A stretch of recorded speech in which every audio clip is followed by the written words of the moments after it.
It's the Bullseye Holiday Special. I'm Jesse Thorn. You know, Bullseye has a sister show, Pop Rocket. It is a pop culture panel discussion, and two of those panelists are here with me, novelist and journalist Margaret Wappler. Hey, Margaret. Hi there. It's good to be here. Digital strategist Wynter Mitchell. Hey, pal. Hello, hello. Okay, let's talk about Christmas movies because this is the holiday.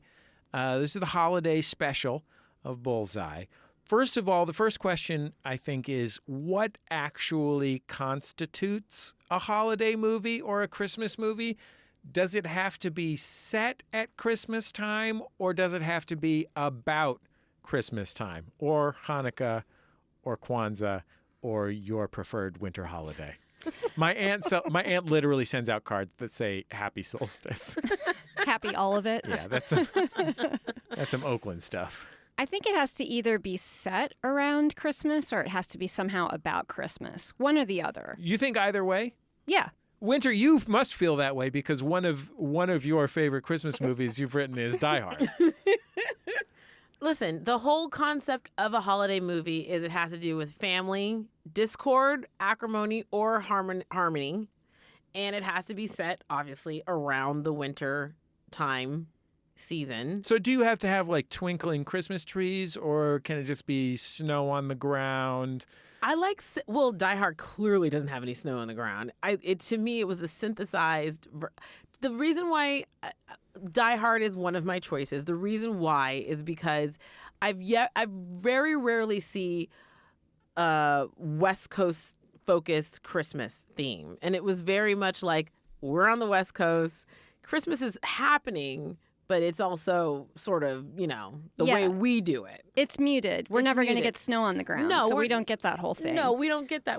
I've never had a Christmas like that, so I don't know anything about it. I watched Die Hard maybe a year or two ago.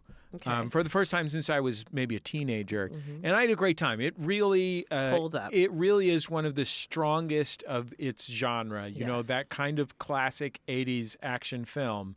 It's fantastic. It is a really fun movie that moves well even 25 years later. I also have to say the one thing, besides being a great holiday movie and sort of upending the genre altogether, is that it's Bruce Willis's movie. It's also Alan Rickman's movie, but it's Bruce Willis's movie.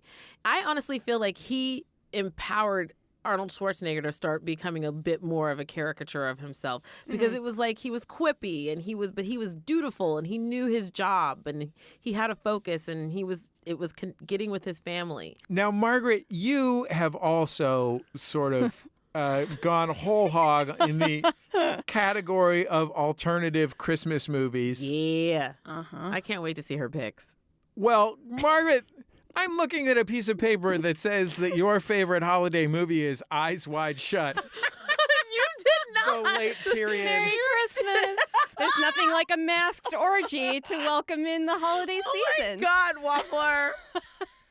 OMG. Another family discord scenario. This is another movie where it's all about getting back home to your wife.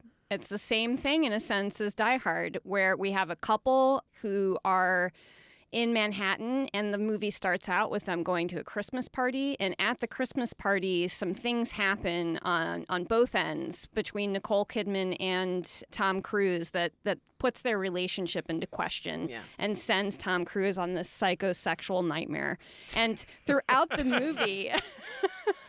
Which is Christmas to me. Happy holidays. Throughout the movie, you see Christmas trees stuffed into just about every available corner. Yeah. In fact, like the red and green saturated tacky Christmas lights are often beaming down on the characters as they're going through things psychologically. And it's perfect use of Christmas in a sense, because when you're not having a good Christmas, there's nothing more alienating than all of that crap and cheer around you. Let's talk about classic traditional Christmas and holiday film fare. Sure. You guys both have offered us alternatives, cynics' choices. Realist. I prefer realist. Do you like to sit around and watch It's a Wonderful Life or the Charlie Brown Christmas special? Well, I will say that when I finally did sit down to watch It's a Wonderful Life. Oh, that's right. I actually was like, this is a really good movie. Yeah. I was taken with it. It's charming and it's deep. But I didn't expect that because I would just see like little snippets on TV and be like, this just looks boring and hackneyed. I've never seen It's a Wonderful Life. It's worth it. I think I have a TV VCR at my cabin where I'm going to be spending Christmas, and I do have it on VHS. I made sure to buy it. Good. Jesse, dive in. What about Elf? I mean, Elf is a contemporary Christmas film that I think is really funny and really delivers. Yes. Like, it's a real solid 3.5 star movie with a Christmas theme that you can watch. You know what I mean? Like, it's not like a perfect film, but like it's really enjoyable and it's very funny. It's definitely given him, I think, Will Ferrell, like a place in the Christmas, pantheon. It's worked for him. Why he didn't merch off that, I don't know. Yeah. Let's hear a little bit from Elf. So in this scene, Buddy the Elf, which is Will Ferrell's character, is working at a fake Santa's workshop in New York City in a big department store. It's his first day. He just met his boss, and his boss is announcing to all of the shoppers there that Santa's coming the next day. Wow! What's this? This is the North Pole. No, it's not. Yes, it is. No, it's not. Yes, it is. No, it isn't. Yes, it is. No, it isn't. Yes, it is. No, it's not. Where's the snow? Why are you smiling like that? I just like to smile. Smiling's my favorite. Make work your favorite. That's your favorite, okay? Okay. Work is your new favorite. Fine. It's time for the announcement. Okay. Okay, people, tomorrow morning, 10 a.m., Santa's coming to town. Santa! Oh, my God! Santa here? I know him. I know him. He'll be here to take pictures with all the children. Yeah. Just keep your receipts. 10 a.m. tomorrow. 10 a.m. tomorrow. Santa's coming to town. Yes. Sign this for me. Make work your favorite is a line I completely forgot. And I remember seeing it in the theater and just howling. Phase on love, man. Make work your favorite. Okay, here's a question, because I don't want to leave on a positive note here. We don't want to do that. No. We don't know. What are the classic Christmas entertainments that just don't work for you? I'm kind of done with everything. I've seen everything like 100 times. I grew up with traditional Christmases. And then as the patriarchs pass on, my parents were never stoked about Christmas. I can remember like 7 out of 18 of my first 18 Christmases being like totally on point and the rest being like, yeah, it's Christmas. Here you go. So there's a lot of traditional stuff. I think the one that you can watch because you know all the words and it makes sense and it's easy and it's funny and it does its job, Home Alone. It's Home Alone. And then A Christmas Story. As if TNT and TBS will forever play those movies 24 hours, I'd be fine with that on my deathbed. Our producer, Kevin Ferguson, took a bold and strong stand against A Christmas Story. I was just going to say that's the one that I would kick out of the canon. Are you crazy? I think you need to see it again. It's like now. It is kind of boring and like a little sexist in parts. It was 1940s. Like, I know, fine. but You like, know that movie was not made in the 1940s, though, right, Wynter? It's just set. I just love that he clearly is suffering from anxiety disorder, untreated. And the absolute need and necessity to be cool and not bullied and have a gun seems like Christmas for a lot of us in this country. I feel like it still works. Plus, Darren McGavin, such a good dad.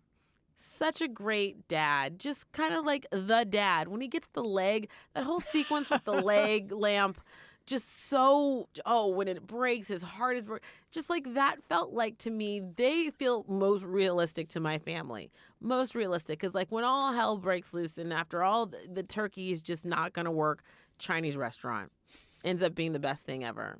And then they actually see through his passion and give him the damn gun. You know what I mean? That's Wynter Mitchell's true spirit of Christmas. get that shotgun. Get it fast. Beg for it from everyone in town. The teacher, the Santa at the mall. Let everyone know I need a gun ASAP for Christmas. Suddenly it does seem very American, See? doesn't it? See? Wynter Mitchell, Margaret Wappler, panelists on our sister show, Pop Rocket. Thank you so much for joining us with a few of your favorite and a few of your least favorite holiday films. Happy holidays. Happy holidays. And I Ho, ho, imagine ho. this conversation will probably be continued over on Pop Rocket, right? Yes, Say of course. yes. Yes. Yes. Yes. Yes, of course. Absolutely.